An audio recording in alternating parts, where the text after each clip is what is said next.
আপনাদের সকলকে lily food ব্লগে স্বাগত। তো বন্ধুরা, আমি আজকে আবারও একটা নতুন ভিডিও নিয়ে চলে এসেছি। আজকে আমি বানাবো মোচা চিংড়ির কাটলেট। তো আপনারা প্রথম থেকে শেষ পর্যন্ত ভিডিওটা দেখার জন্য অনুরোধ রইল। তো আপনারা ভিডিওটা দেখতে থাকুন। এখন তাহলে আমি মোচাটা ছাড়িয়ে আমি কেটে আপনাদেরকে দেখাচ্ছি।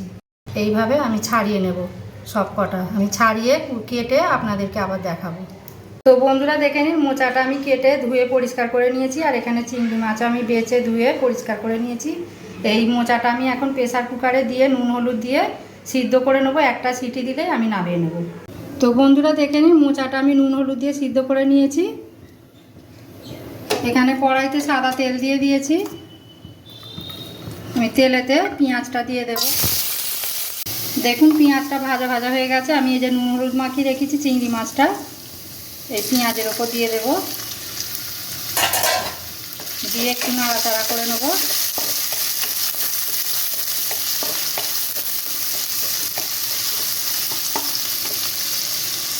এবার আমি দিয়ে দেব আদা রসুন বাটা 1 চামচ, দিয়ে এটা ভালো করে কষিয়ে নেব।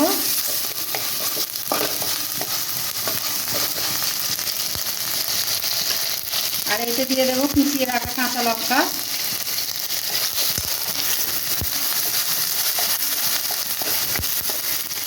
আর এখানে আছে লঙ্কার গুঁড়ো, এটা জিরে গুঁড়ো, এটা গোলমরিচের গুঁড়ো, এটা গরম মশলার গুঁড়ো, এটা হলুদ দিয়ে দিচ্ছি।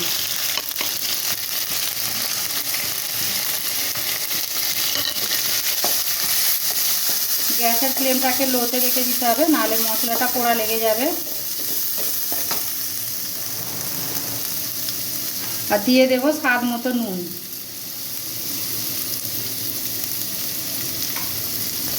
দিয়ে এটাকে ভালো করে একটু মশলাটাকে কষিয়ে নিয়ে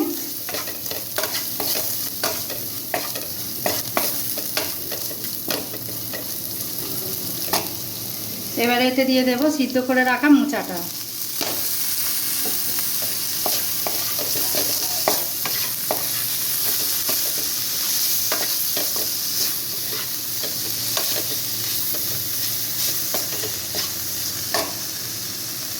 আর এখানে আমি আলুকে সিদ্ধ করে ভালো করে চটকে নিয়েছি, এর সঙ্গে দিয়ে দিচ্ছি। এখন এখানে দুটো বড় সাইজের আলু আছে, এটাকে ভালো করে এর সঙ্গে মিক্সড করে নিতে হবে।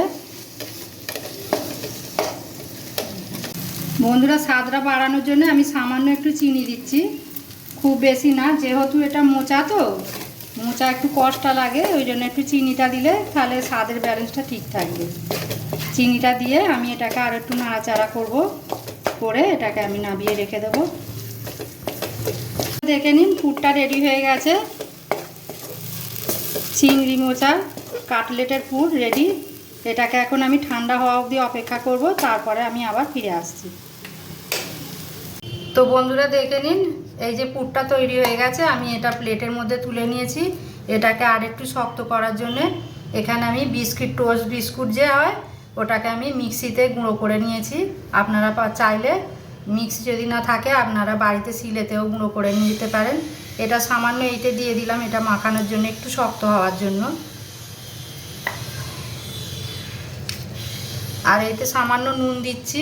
এটাতেও সামান্য, এটা 2 চামচ কর্নফ্লাওয়ার আছে, এখানে সামান্য নুন দিয়ে দিলাম। আর একটু গোলমরিচের গুঁড়ো দিয়ে দিলাম।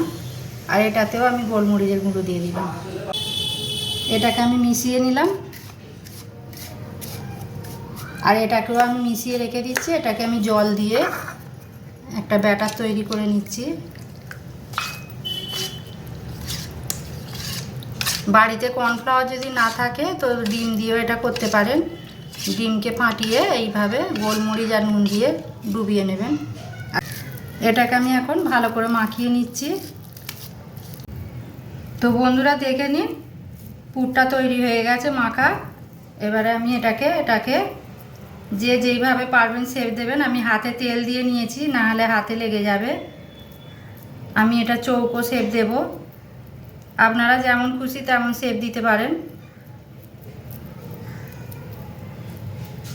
এইভাবে শেপ দিয়ে আমি এখানে যে কর্নফ্লাওয়ারের ব্যাটারটা তৈরি করে রেখেছি এইতে ডুবিয়ে নেব। নিয়ে এটাকে আমি এই শুকনো বিস্কিটের গুঁড়োয় মাখিয়ে নেব ভালো করে।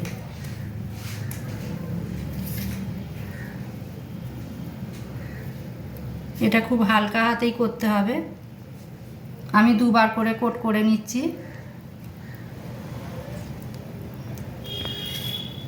আপনারা চাইলে একবারই কোট করে নিতে পারেন, দুবার কোট করলে কি হবে, এটা আরও সুন্দর হবে। দেখুন একটা হয়ে গেছে আমার। আমি এইভাবে সব কটা কাটলেট বানিয়ে নেব। বন্ধুরা, আমি আর একটা গোল আকারে দেখাচ্ছি আপনাদের। আর আমি চিংড়ি মাছটা এতে দিয়েছিলাম কিমা করে, আপনাদের বলা হয়নি, ছোট ছোট করে কিমা করে চিংড়ি মাছটা দেওয়া হয়েছিল। এটাকে আমি আবার ওই একই প্রসেসে আমি এইভাবে বিস্কিটের গুঁড়োগুলো মাখিয়ে নেব।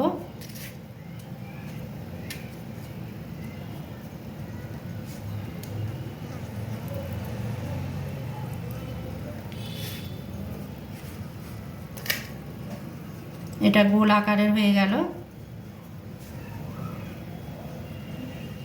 আমি এইভাবে সব কটা গড়ে নেব। দেখুন বন্ধুরা, সব কাটলেট আমার গড়ানো হয়ে গেছে। এবার আমি এখানে তেল গরম করতে দিয়েছি। হাই হিটে তেলটা গরম করে নিয়ে গ্যাসের ফ্লেমটা একদম লোতে করে দিতে হবে। লোতে করে তারপরে ওতে একটা একটা করে আমি এই কাটলেটগুলো ছেড়ে দেব। আমি গ্যাসের ফ্লেমটা লোতে করে দিলাম, দিয়ে আমি একটা একটা করে ছেড়ে দেব। আমি অনেক রকমের আকারের করেছি, গোল আকারের, এরকম লম্বা আকারের। আমি দুটো দুটো করেই ভাজবো। দেখুন এক পিঠ হয়ে গেছে, আমি এবার এক পিঠ উল্টে দেব।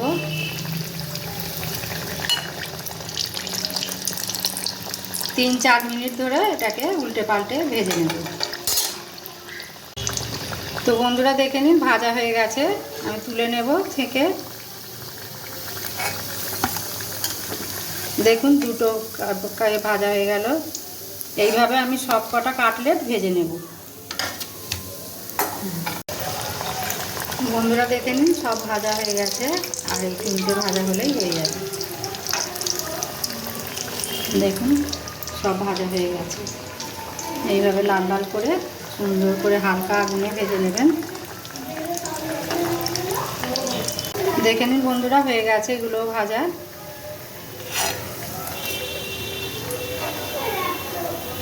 মোচা চিংড়ির কাটলেট কমপ্লিট। বন্ধুরা, আপনারা একবার হলেও এটা বাড়িতে বানিয়ে খেয়ে দেখবেন। আর আপনাদের ভিডিওটা কেমন লাগলো আপনারা অবশ্যই কমেন্টে জানাবেন। ভিডিওটা এখান থেকেই শেষ করছি। তাহলে আপনারা ভালো থাকুন, সুস্থ থাকুন। এখনকার মতো টাটা।